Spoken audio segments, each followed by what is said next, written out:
Max Minghella, we're only 4 episodes into The Handmaid's Tale, and already it's proved to be very popular with critics and audiences. Why do you think the show has had such an immediate impact on people?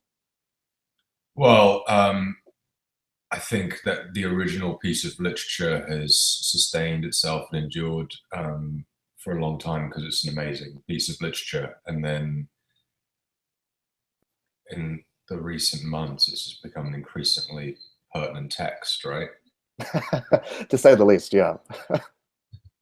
Well, talk a little bit about, for people who don't know, it's based on this great book by Margaret Atwood.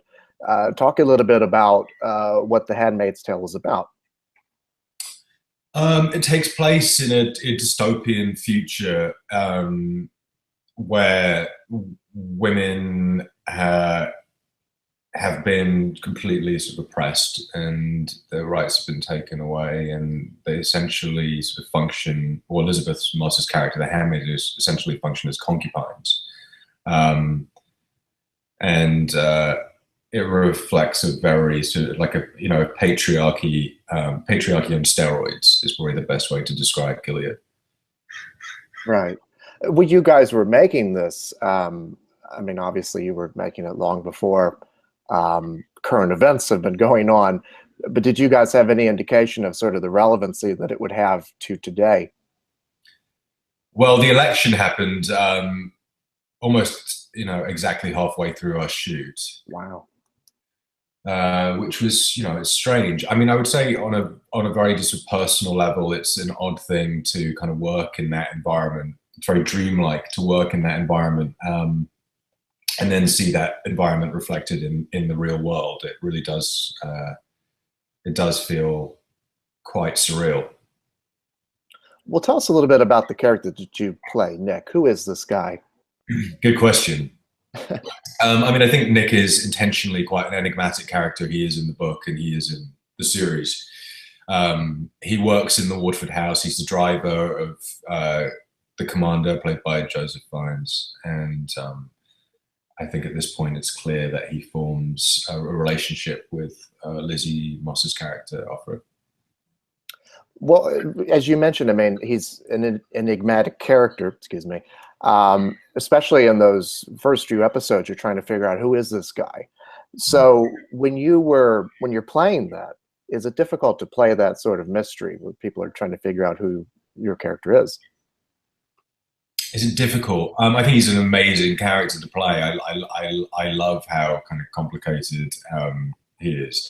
I would say the challenge of playing Nick is that he's not a verbose character, and there's just the challenge of making him interesting when he's not only, not really a talker, but he's very stoic and physically quite militant. So I don't want to give him a huge amount of sort of movement, which doesn't give me a huge amount to work with in terms of expression. So I guess that it's been an interesting challenge to find ways to make him hopefully compelling when you feel sort of somewhat like a statue sometimes. Well, it's interesting because I mean, a lot of the show is like this, where there's sort of a coldness to it, and so you're dealing with emotions in a very different kind of way than we typically see in most films or television shows. Is that difficult? Can you talk a bit about how you get that in there?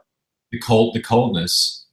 Right. I mean, how do you get, I guess, emotion into that when, as you said, he's such a stoic character? I think, well, the simple answer is that it's obviously extraordinary writing, but I'm also working almost exclusively with Elisabeth Moss, who's, I think, one of the greats. And it is just this very simple rule of acting that if you are with somebody better than you, you will be better yourself. So accessing emotion around an actor of that skill level is made much easier. She brings so much to every scene that it's sort of impossible to ignore what's happening in the room, and you just naturally react. So I try to listen, I guess, is probably the technique I rely on the most making this series. Now, did you draw a lot from the original book? It's been a while since I've read it, but so it's like watching it again for the very first time. But did you, when you guys were making this, did you draw anything from Margaret Atwood's original text? Well, I certainly went back to the book before we started shooting, but you know, the benefit of doing a series is you can, you know, elongate the narrative and expand these characters. So the reality is that there was a lot more in the teleplays to sort of mine for my character than there may have been in the original book. So it was a combination of things, and also sort of drawing on, you know, your own life and all the usual nonsense. Well, what did you bring from your own life to play this character? Well, I'm a hopeless romantic, and like playing you know, parts which are sort of driven by romance. I find it an endlessly interesting itch to scratch. I have endless patience for it, and so I really like that aspect of the character. I mean, there's lots of other aspects to him, but I like doing the scenes a lot, and they always feel like there's a lot going on. Like I said, there's only 4 episodes that have aired so far, so I don't want to give too much away for people who have all of these discoveries waiting ahead of them. But what were some highlights for you from this season, particularly for your character? Oh wow! I mean, I really loved every day on this. I kept calling my my reps and thanking them for creating a situation that allowed me to do this. It's been, not being hyperbolic, it was truly one of the most pleasurable experiences, mostly because of how nice everybody was and what a good group of people it was. So I would struggle to sort of single out a day or a scene that that was, you know, especially rewarding. It was all really kind of fascinating, and I've never done TV before, so there's this whole aspect of not knowing what the next script is going to be, and sort of discovering with a group of people where the story is going, and, you know, on a narcissistic level, what's going to happen to this character you're playing. I love the kind of the unraveling of that. But also, it's an interesting thing to do as an actor, because you don't know all of you yet. You're discovering yourself as you go on. Well, of the 4 episodes that have aired so Yeah. far, is there, like I said, I don't want to give too much away here, but is there a particular moment in there that was a highlight for you? I think about the scene where you bring her the ice after she's been beaten up by Handel's character. Sure. Yeah. I mean, again, I think all of the scenes are really interesting to play. There are scenes to come. I would say, you know, episode 5, there's some really kind of interesting stuff, and it gets increasingly sort of intense. And you see that that everybody is sort of suffering in this regime. Obviously, some drastically more than others, but you just sort of feel the effect of guilt in a really interesting way, and I like that stuff a lot. Mm-hmm. And with your background as a film actor, this is like one big movie. Did that affect it at all? I mean, you guys are, each episode you're learning more and more about these people.